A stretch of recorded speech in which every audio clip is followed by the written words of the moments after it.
Un tornado es un embudo de aire en rotación en contacto con la superficie terrestre, capaz de causar gran destrucción con vientos extremadamente fuertes.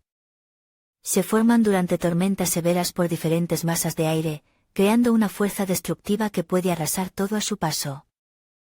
Los tornados son fenómenos naturales peligrosos y devastadores, capaces de derribar árboles, destrozar casas y causar heridas graves e incluso la muerte. Por esta razón, es crucial seguir las indicaciones de los servicios meteorológicos y buscar refugio en caso de aviso de tornado. Afortunadamente, los sistemas de detección y seguimiento han mejorado en los últimos años, lo que permite prever su formación y minimizar los daños causados por estos feroces remolinos de viento.